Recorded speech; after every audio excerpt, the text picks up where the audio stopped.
ఓ TV డిబేట్లో ఓ పెద్ద ఆయన, వారు పెద్దవారు, వయసులో, జ్ఞానములో, చదువులో, సామాజిక అంతస్తులో పెద్దవారు. వారు క్రైస్తవ్యానికి వ్యతిరేకమైన ఒక డిబేట్లో పాలు పొందారు. చాలా సంవత్సరాల క్రితం వచ్చింది ఇది. అందరినీ ప్యానెల్లో వారిని పరిచయం చేశాక వారికి ఇచ్చారు. వారు మాట్లాడుతూ 90 సంవత్సరాల వృద్ధ మహిళకు గర్భము వచ్చింది అనే అబద్ధాలతో బైబిల్ నిండి ఉంది అని స్టార్ట్ చేశారు. ఇలాంటి అబద్ధాలు కుప్పలు దేపలో. 90 ఏళ్ళ ముసలాడు గర్భం వస్తున్న పనికి వాళ్ళ మాటలు కాకపోతే, అబద్ధాలు కాకపోతే, బసిపూసి మారడిగా చేయడం కాకపోతే అని వారు వీరావేశాన్ని ప్రదర్శించారు. కోపంతో ఊగారు, చెమటలతో తడిశారు. నేను అనేది ఏమిటంటే, ఎందుకు రాకూడదు గర్భం అంటే, మీ బైబిల్లోనే ముందే ఆమె స్త్రీ ధర్మం నిలిచిపోయిందని చదువుకలదు నువ్వు బైబిలో. నేను అన్నాను, అదే బైబిల్లో ఫస్ట్ పేజీలో ఆయన సృష్టికర్తను కూడా ఉందని. అయితే ఓరా సిస్టమ్ పెట్టినోడు ఎవడురా అమ్మాయి కూడా. ఇంతకాలానికి ప్రారంభం కావాలని, ఇన్ని దినాలకి ప్రారంభం కావాలని, ఇంతకాలానికి ఆగాలని దానికి టైం సెట్ చేసినోడు, టైమర్ బిగించినోడు, ప్రోగ్రామ్ చేసినోడు ఎవరయ్యా అంటే, of course your God. Mixie ఆగిపోతే, యాంప్లిఫైర్ ఆగిపోతే రీస్టార్ట్ బటన్ కొడతాం, మనకే కుదురుతుంది, యేసుప్రభు కుదరదు అంటావా? తెంగరోళ్ళలో కొన్న బెటర్ నువ్వు. ఇప్పుడు ఓవర్లోడ్ అయిపోయినా గట్టిగా చేస్తే యాంప్ ఆగిపోతుంది. అప్పుడు ఏం చేస్తాడు మావాడు? టక్కనే నొక్కుతాడు ఒకటి, రీస్టార్ట్, మళ్ళీ చల్లర అయిపోద్ది యాంప్లిఫైర్.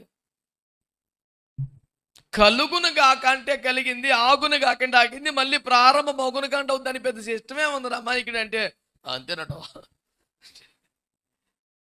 దాని పెద్ద ఆశ్చర్యమే ఉంది. దానికి పెద్ద లాజిక్లు, గొడవలు, గోత్రాలు ఆయన పెట్టిన సిస్టమే కదా. ఫలాని కాల యొక్క ధర్మం నిలిచిపోవాలన్నాడు, తిరిగి ప్రారంభం అగును కాకంటే ఒక సెకండ్. అది దీన్ని నువ్వు బట్టలు చింపేసుకొని, జుట్టు పీకేసుకొని, చెమటలు పెట్టేసి ఇంత పనే ఉంది అసలు. ఇంకో పెద్ద ఈ మధ్య బాగా చెప్తున్నారు ఏమని, 3 మేకులు పీక్కోలేనాడు, 3 మేకులు పీక్కోలేనాడు, 3 మేకులు పీక్కోలేనాడు. దాని గురించి నన్ను కామెంట్ చేయమని కొందరు అడిగారు మన క్రైస్తవులు. అన్నాను, మీకన్నా ఆయనే మంచి విశ్వాసం అని చెప్పాను. ఏదో తేడా కొడుతుంది, మనోడు వాయిస్ మారింది, మంచి ఏడిచావు.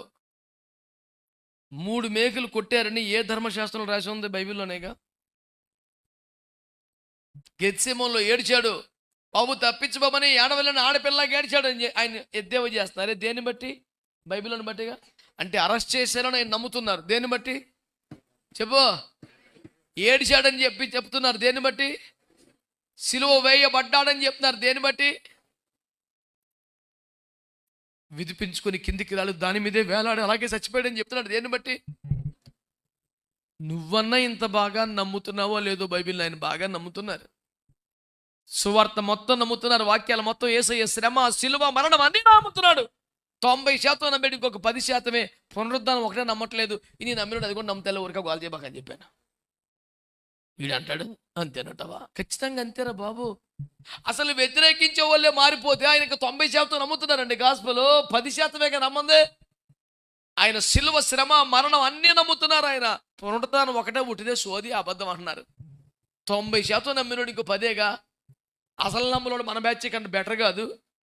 వారి పట్ల గౌరవమే తప్ప, నాకు విశ్వాసమే తప్ప ఇబ్బంది ఏం లేదని చెప్పాను. వీడికి అసలు ఏం చెప్పాలో అర్థం కాక, అనయా నువ్వు అన్నట్టుగా జరిగితే అంతకన్నా కావాల్సిందేమనంటే, జరిగింది కదా గతంలో చాలామందికి. భూమి మీద ఆయన గారే ఫస్ట్ కాదు కదా, చాలామంది అయ్యారు కదా. ఇంత నమ్ముతున్న వ్యక్తికి ఆ ఒక్క మాట ఎందుకు నమ్ముతారు? రేపో మాపో ఏం పర్లేదని చెప్పాను.